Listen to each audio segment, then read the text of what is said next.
France کے سفیر کا مسئلے کو عزت کا مسئلہ کیوں بنایا؟ اگر وہ پاکستان کے 22 کروڑ مسلمانوں کے عقیدے کو رونتا،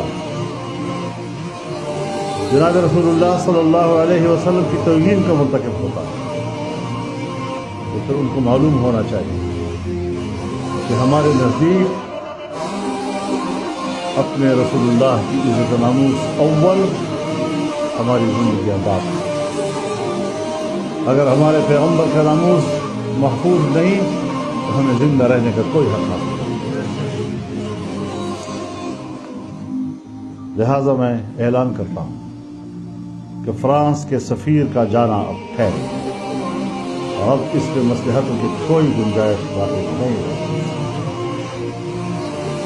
میں پنجاب پولیس سے بھی کہنا چاہتا ہوں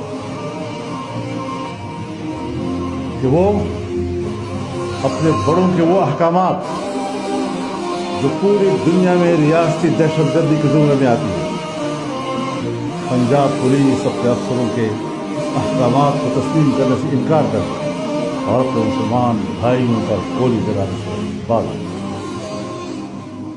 یہ ان کے نجات کا راستہ ہے۔ جو مناظر ہم دیکھ رہے ہیں وہ مناظر ناقابل برداشت، وہ انسانی مناظر نہیں ہے۔ یہی مناظر جب کشمیر میں ہوں گے تو آپ کہیں گے ہندوستان کی ریاستی دہشت گردی،